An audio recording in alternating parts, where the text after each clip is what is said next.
Hey everyone, welcome back to Career in Action. This is Pooja Tiwari and I am here to explain a particular topic from DJ Deshmukh Volume 3 book. This topic is centripetal and centrifugal force. So let us start the video और समझते हैं इसे आसान भाषा में.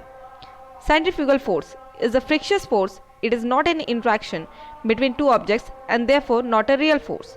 Centrifugal force एक फ्रिक्शियस force है. ये दो ऑब्जेक्ट के बीच का इंट्रैक्शन नहीं होता, इस वजह से इसे रियल फोर्स भी नहीं कहा जाता है. Nothing pulls an object away from the centre of a circle. कोई भी चीज़ ऑब्जेक्ट को सर्कल से दूर नहीं फेंक रही, इस वजह से भी इसे एक रियल फोर्स कंसिडर नहीं करते. अब सेंट्रीफ्यूगल फोर्स का एग्जैक्ट डेफिनेशन क्या कह सकते हैं? What is erroneously attributed to centrifugal force is actually the action of the object's inertia, whatever velocity it has, it wants to keep. कोई भी चीज़ जो सेंट्रीफ्यूगल फोर्स को कंट्रीब्यूट करती है वो एक्चुअली एक ऑब्जेक्ट की इनर्शिया होती है. इनर्शिया मतलब वो जितनी भी वेलोसिटी अपने पास रख सकता है. वेलोसिटी क्या होती है? वो स्पीड जिसके पास खुद की डायरेक्शन हो. तो बेसिकली सेंट्रीफ्यूगल फोर्स को अब हम एक डायग्राम से समझते हैं.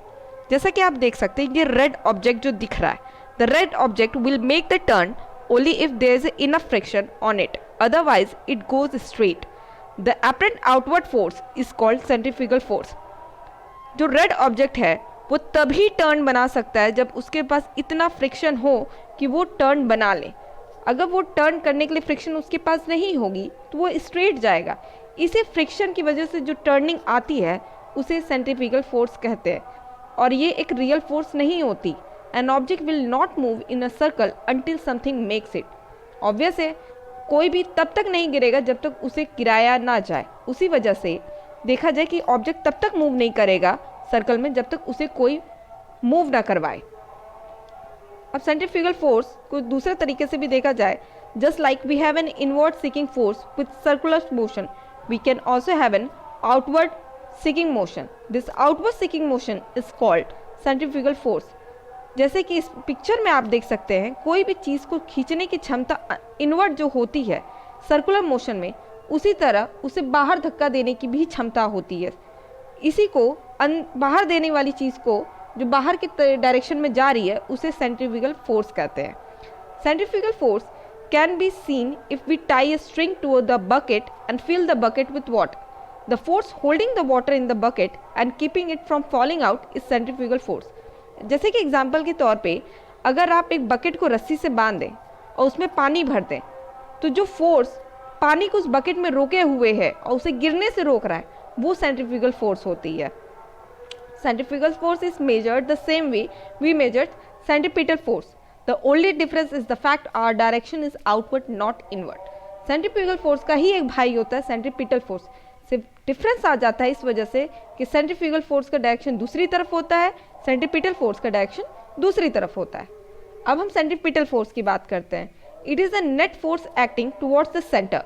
The inward force causing the inward acceleration of an object moving in a circular motion.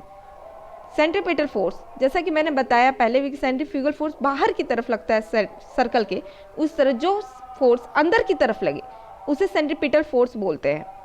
Centripetal इसका मतलब है ये सेंटर सीकिंग है. जैसे कि सेल्फ सेंटर्ड होता है उसी तरह ये सेंटर सीकिंग, इसे सेंटर पसंद है तो ये अंदर की तरफ से आता है. This is not a new force, it is just describing the direction of the net force acting upon the object moving in the circle. ये कोई नई फोर्स नहीं होती, ये सिर्फ डायरेक्शन की बात है कि ये इनवर्ट के साइड आता है. अब जैसे कि हम सेंट्रीपिटल फोर्स का एग्जाम्पल देख लेते हैं. As the car makes a turn, the force of friction acting upon the turn wheels of the car provide the centripetal force required for the circular motion. अब जैसे कार है वो turn लेती है, तो जिस साइड से वो टर्न लेती है और जो उसका व्हील टर्निंग में होता है उसे सेंट्रीपेटल फोर्स की वजह से वो सर्कुलर मोशन मिलता है. तो यही एक सेंट्रीपेटल फोर्स का एग्जाम्पल लगता है. अब हमें कैलकुलेशन देखना है कि सेंट्रीफ्यूगल फोर्स का होता कैसा है. F is equal to negative of m and a, whereas a is equal to mv square by r. इसमें फोर्स जो होता है वो हम सेंट्रीपिटल फोर्स की बात करें, और जो AC है is the centripetal acceleration. m is the mass of an object, v is the speed और वेलोसिटी. जैसे कि वेलोसिटी हमने बताया ही था स्टार्टिंग में, वो स्पीड जिसके पास डायरेक्शन हो. बस इसमें निगेटिव का फर्क इस वजह से आता है क्योंकि इसका डायरेक्शन आउटवर्ड है. इसी तरह कुछ और भी सेंट्रीफ्यूगल फोर्स के ये एग्जाम्पल्स हैं। अब हमें सेंट्रीपिटल फोर्स भी कैलकुलेट करके देखना है। आप जहाँ के देख रहे हैं यहाँ पे F is equal to M A है, यहाँ पे कोई निगेटिव साइन नहीं है, इसका मतलब ये अंदर की तरफ है, तो ये सेंट्रीपिटल फोर्स का ही फॉर्मूला है। यहाँ पे डायरेक्शन अंदर की तरफ से, इस तरह से यहाँ पे निगेटिव नहीं है, और ये प्यू सेंट्रीपिटल फोर्सेस के एग्जाम्पल हैं। Thank you, it's time to take of.